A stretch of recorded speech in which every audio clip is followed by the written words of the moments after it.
Aujourd'hui, un épisode fascinant sur un homme qui a marqué l'histoire, Lysenko. Un nom qui symbolise à la fois l'espoir, la manipulation idéologique et les ravages de la pseudo-science.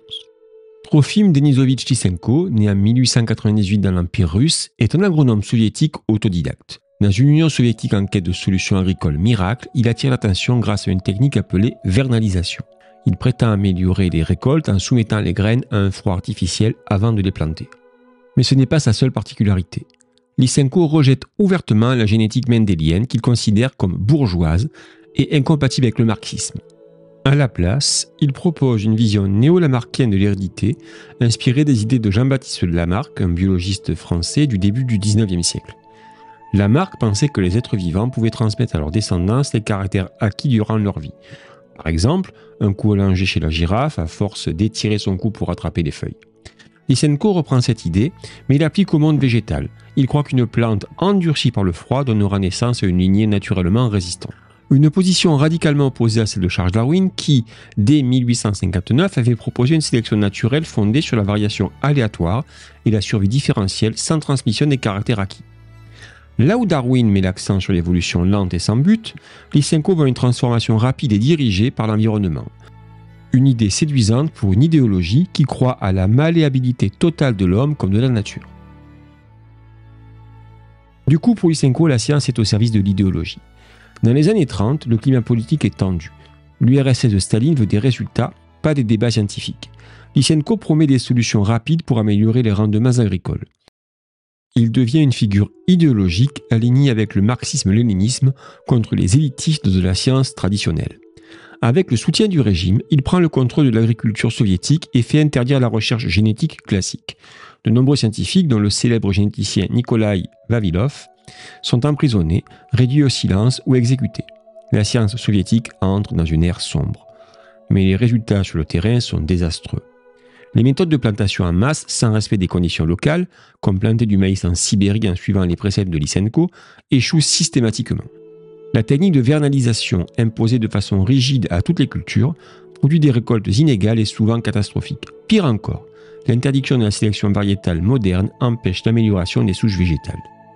Un échec particulièrement frappant est celui de la plantation de chênes en rangées serrées, selon l'idée que les arbres de la même espèce coopéreraient plutôt que de se concurrencer, une notion directement issue de la vision lysenkiste de la biologie. En réalité, ces jeunes arbres, privés d'espace et de lumière, ont rapidement dépéri. Ce projet, lancé dans plusieurs régions soviétiques, a été un échec coûteux, mais jamais officiellement reconnu comme tel à l'époque. D'autres initiatives similaires, comme la suppression de la rotation des cultures ou le rejet des hybrides, ont conduit à l'épuisement des sols, à la baisse des rendements et, dans certains cas, à l'aggravation des famines. Ces dérives sont aggravées par l'impossibilité de critiquer ces pratiques. Les agronomes qui osent exprimer un doute sont arrêtés pour sabotage idéologique. La peur remplace la recherche et l'agriculture soviétique s'enfonce dans la crise. Les théories de Lysenko, appliquées à grande échelle, échouent, mais pas sans conséquences. Loin des laboratoires, c'est dans les champs soviétiques que ces idées font le plus de dégâts. En refusant les lois de la génétique et en imposant des pratiques inefficaces, Lysenko contribue directement à une série de catastrophes agricoles. L'un des épisodes les plus dramatiques survient dans les années 46-47, lorsqu'une grave famine frappe l'Ukraine, la Moldavie et certaines régions russes, causant la mort de plus d'1 million de personnes. Officiellement, cette crise est imputée à la météo et à des ennemis intérieurs, mais en réalité, elle résulte en partie des récoltes ruinées par les méthodes lysenkistes. Plantation mal adaptée, refus d'utiliser les semences hybrides et impossibilité de corriger les erreurs à cause d'un dogme idéologique. À long terme, le retard accumulé dans les recherches génétiques a des conséquences durables. Alors que l'Occident découvre l'ADN dans les années 50, puis développe la révolution génétique dans les décennies suivantes, l'Union soviétique reste isolée scientifiquement. Des générations de biologistes soviétiques sont formées sans accès aux bases de la génétique moderne, freinant gravement le progrès médical, agronomique et biotechnologique du pays.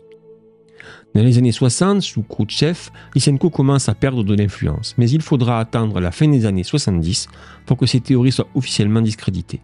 Une génération entière de scientifiques aura été sacrifiée à l'autel de l'idéologie.